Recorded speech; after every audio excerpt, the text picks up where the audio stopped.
the Louis Tequila, 100% blue agave from Tequila, Mexico.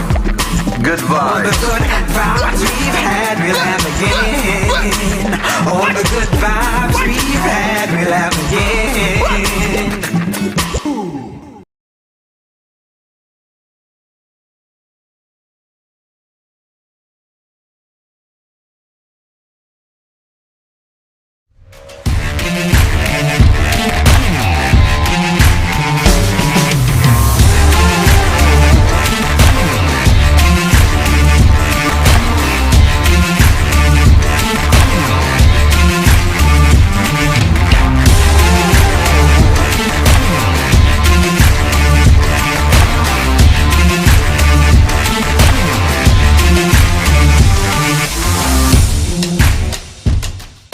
It's time to thank the sponsors that make college sports today with Spurrier, Matthews, and Norvell possible.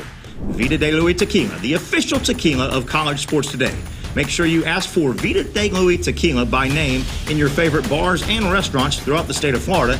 And of course, with your next margarita inside Spurrier's Gridiron Grill. Safe Harbor Seafood Mayport, Safe Harbor Seafood Crescent Beach, and Sliders Oyster Bar Neptune Beach. The official seafood restaurants of college sports today with Spurrier, Matthews, and Norvell can be found up and down the Northeast Florida coast. Safe Harbor Seafood Mayport, Safe Harbor Seafood Crescent Beach, and Sliders Oyster Bar Neptune Beach. The proud seafood sponsors of college sports today with Spurrier, Matthews, and Norvell. JB Coxwell Contracting, established in 1983 and offering complete site development. Go with the company generally considered the most well-respected heavy civil construction firm in Northeast Florida. Go with JB Coxwell Construction. For advertising information to get your business on college sports today with Spurrier, Matthews, and Norvell, simply shoot me an email, tnsportsjacks@yahoo.com. Again, shoot me, Terry Norvell, an email, and I'll get back with you. That email address again, tnsportsjacks@yahoo.com. Boy, a lot has happened since we last visited with Shane Matthews here on College Sports Today. It's been just over a week or so, but my goodness, so much has happened as we welcome Shane. Shane, how you doing, my friend? Good, Terry. How are you? Man, doing well. If you don't mind, I want to backtrack a little bit. Let's go back. Really, the biggest game that's played since you and I visited is the SEC championship game. Alabama obviously pulls away from Georgia with a big second half. I want to get into that a little bit. Shane, I picked Georgia to win the game. When I was being asked to pick with points, I took Alabama in the points. I thought it'd be a close game. Surprise level, Shane Matthews, the way it played out, Alabama getting the win. I guess I thought Georgia would win the game. I knew Alabama could give them some problems. I thought Alabama had offensive line issues.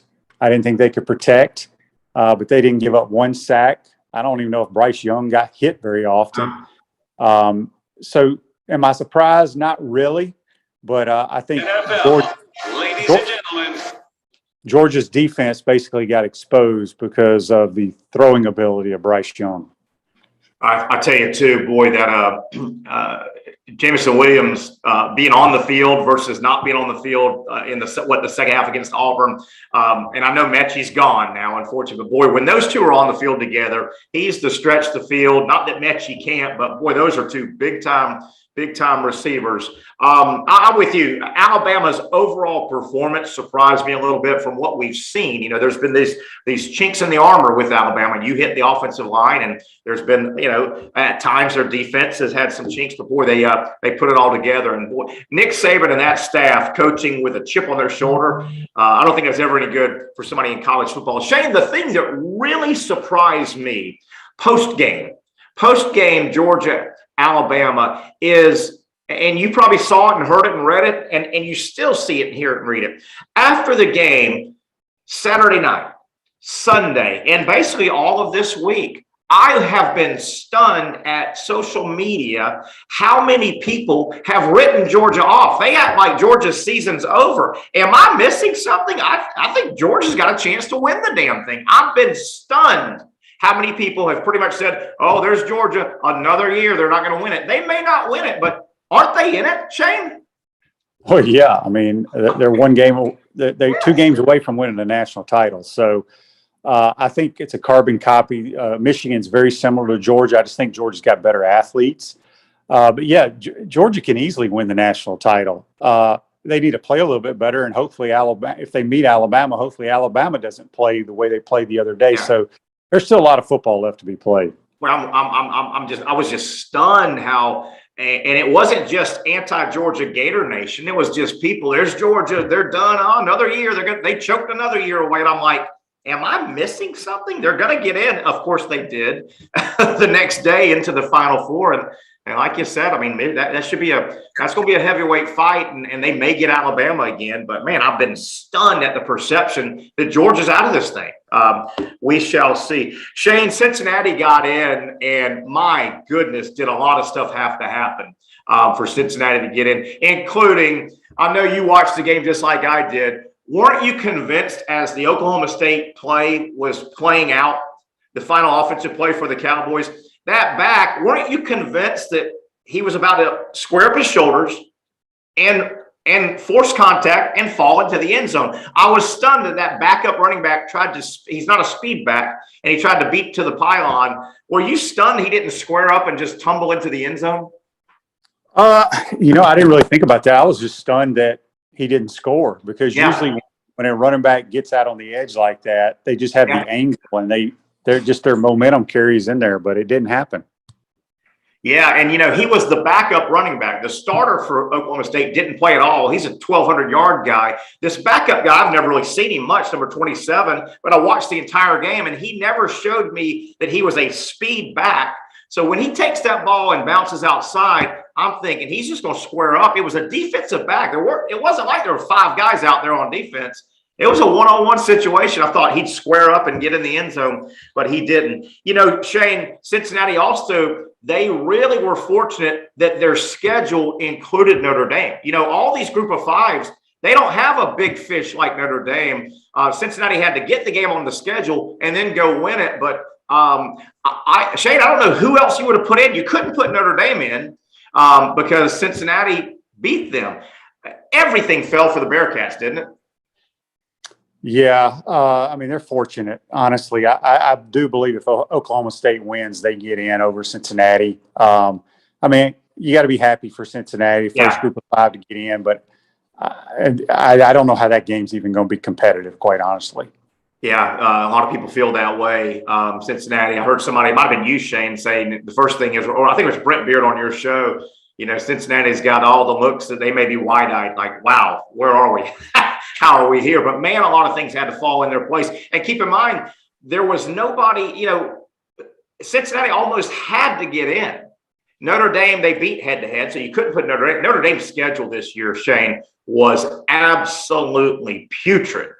I mean, terrible. Now, a little bit of it wasn't their fault. I mean, Stanford's lost 9 games. USC's lost 9 games. Notre Dame only beat 2 Power 5 teams with winning records. But after Notre Dame, there was nobody. You had 2-loss Oklahoma State and 2-loss Baylor. There was just nobody there. It went in Cincinnati's.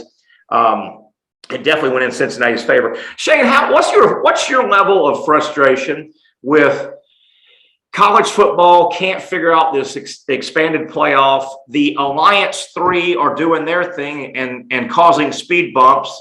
The SEC, the Big Ten, and Notre Dame are the other group. What's your level of frustration? I'm about tired of college football acting like to expand the playoff is like splitting the atom.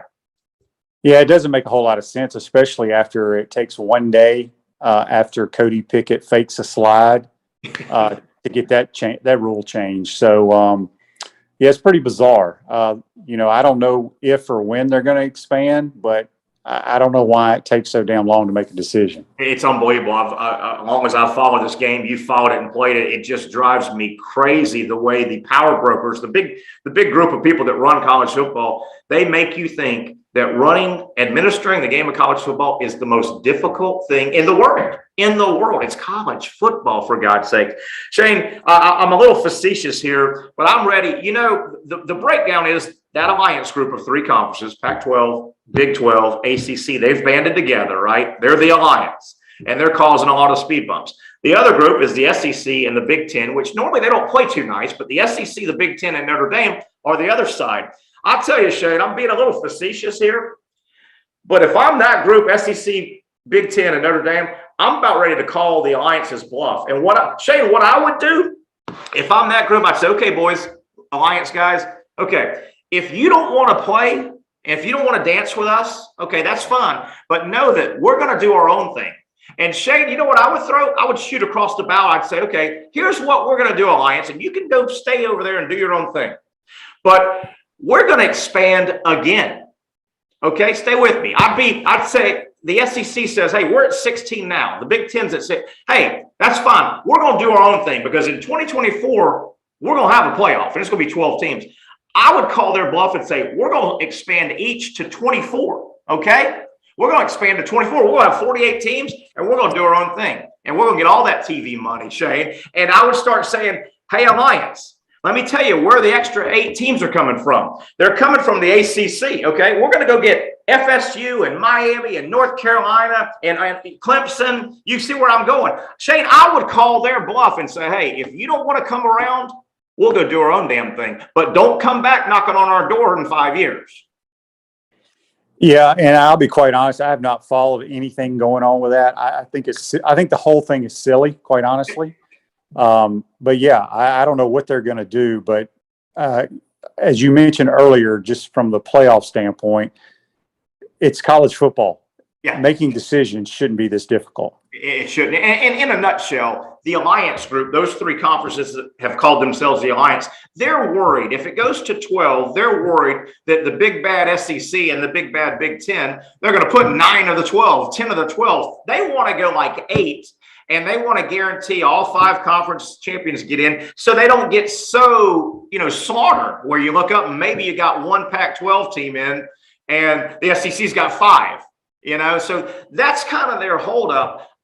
If I'm the other 2 big boys, the SEC, the Big Ten, I'm about ready to flex my muscle. Don't forget, Notre Dame is with them as well. Notre Dame, this is a perfect example. Notre Dame needs the playoff to expand quickly. While it's at 4, Notre Dame runs the risk of what happened this year. If their schedule's not great, they don't play on championship Saturday, they miss that extra game. Notre Dame is with the SEC and the Big Ten on this. They really are. It's bizarre. There's so much money. I do a show with Matt Hayes, who's really dialed into college football. And the 12-team playoff, if these entities don't get together soon and we don't get that 12-team playoff, they are leaving billions, hundreds of millions to billions of dollars on the table.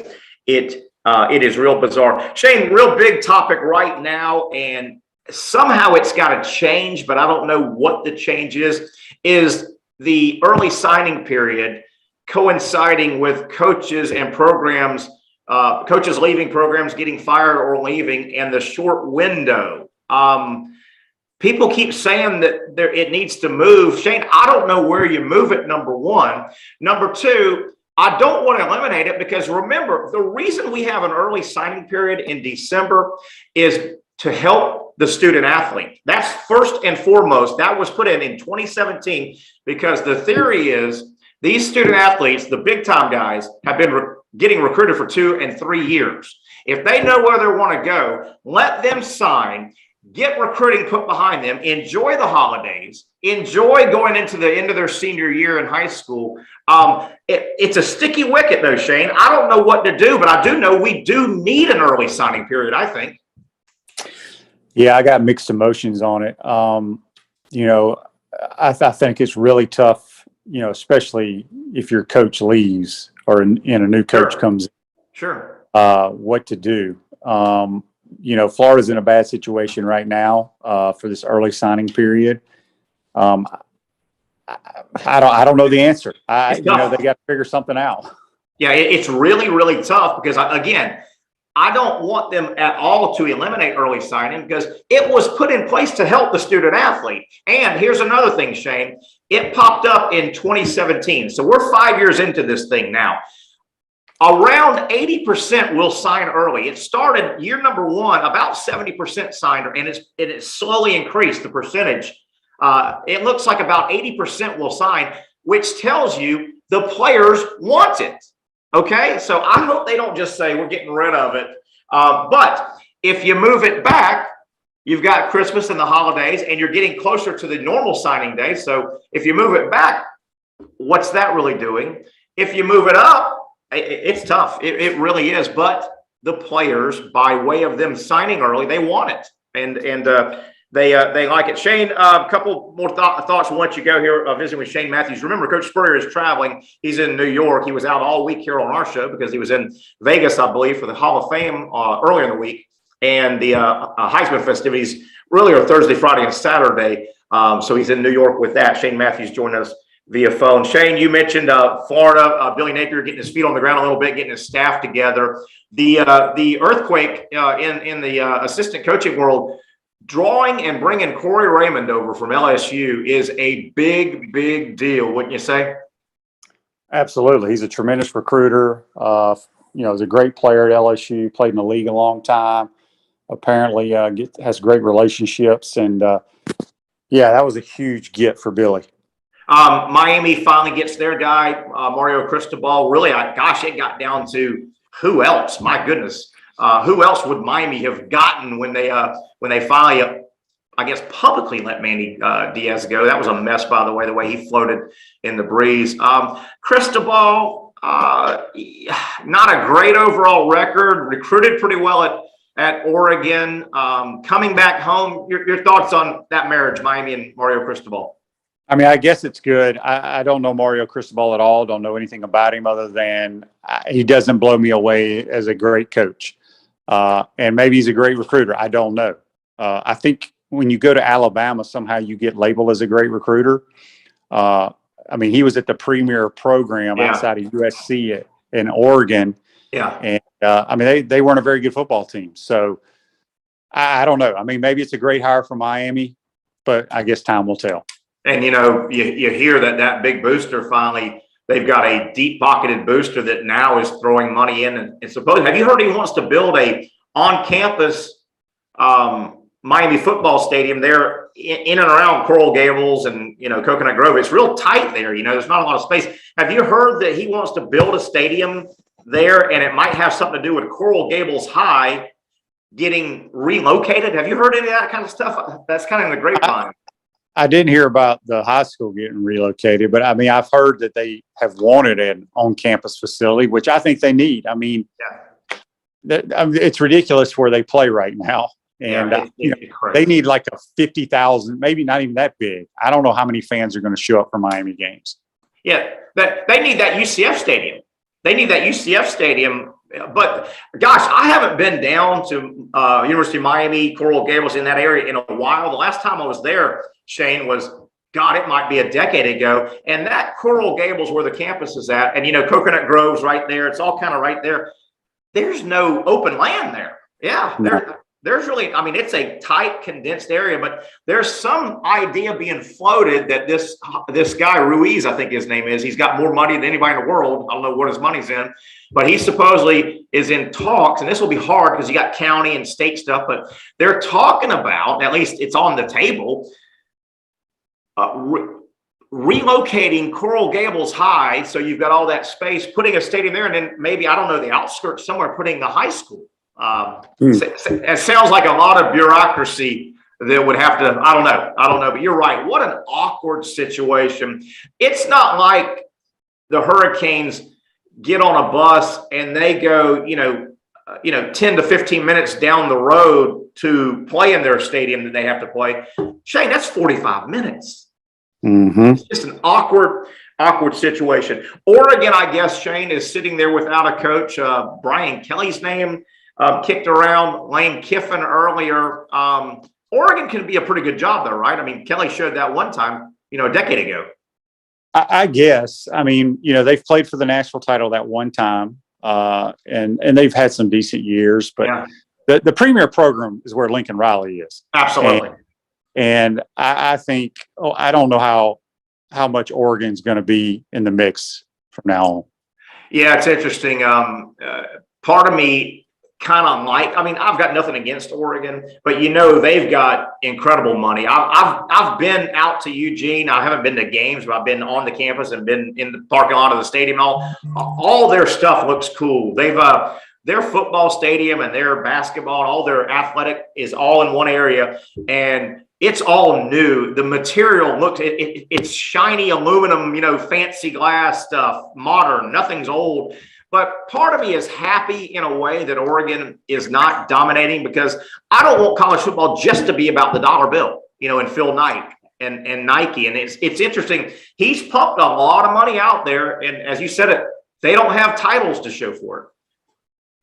No, they don't. And you would think with NIL or whatever, he would really try to lure big time players to come there. But I don't know. I know, all the kids were excited about the 1,000 different combination of uniforms and the goofy looking helmets and all that stuff. But I don't think kids really care about that anymore. Not anymore. And you know what? You still have to block and tackle. You still have to blow guys off the line of scrimmage and block and tackle. Shane, we'll get out here on this. Another awkward situation. You mentioned it a few moments ago when the NCAA jumped on it. I think the NCAA jumped on this because it has to do with injury, and that really put it up to the forefront. But the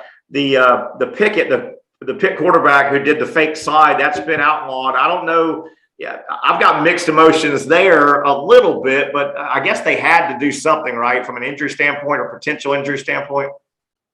Yeah, because it's not fair. I mean, those defenders kind of pulled up and then fakes the slide and then takes it to the house. I thought it was a tremendous play. I loved it because I've never seen anybody do it. Kudos to him. Yeah, but yeah, they needed to. They had to change that rule. And, he pulled it off. Keep in mind, he obviously thought about it at some point earlier, and he pulled it off. Can you see a Shane Matthews doing that? Your feet get all tangled up, and you tackle. He could have tackled himself easy right there.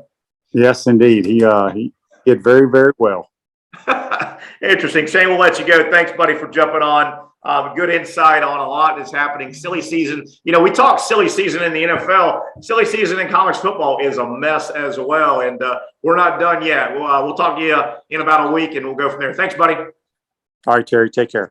That's my man Shane Matthews checking in with just a bunch of different topics. We'll take one final break here on our Friday edition of College Sports Today. Come back. I want to hit a couple more things, get you thinking over the weekend. Speaking of Saturday, I need to bring up Saturday, which is tomorrow. That and a lot more on the other side. It's College Sports Today. I'm Bill Allen of Allen Law Firm. My wife Jenny and I love Christmas because it reminds us to think of the important things like faith, family, and friends.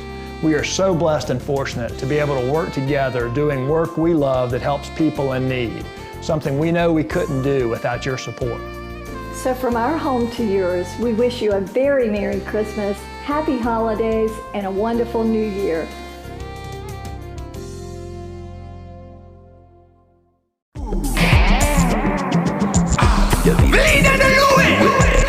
The good vibes. What? All the good vibes we've had, we'll have again. All the good vibes we've had, we'll have again. All the good vibes we've had, we'll have again. All the good vibes we've had, we'll have again. Taste the islands and every drop of Vida de Luis tequila. 100% blue agave from Tequila, Mexico. Good All the vibes. good vibes we've had, we'll have again. All the good vibes we've had, we'll have again.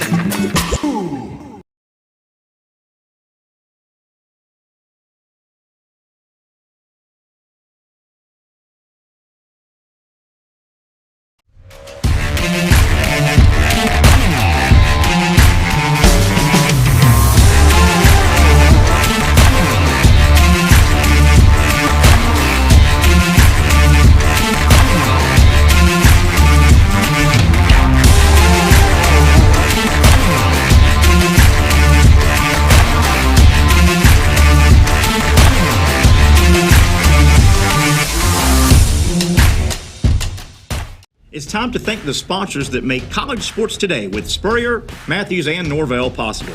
Vida de Luis Tequila, the official tequila of College Sports Today.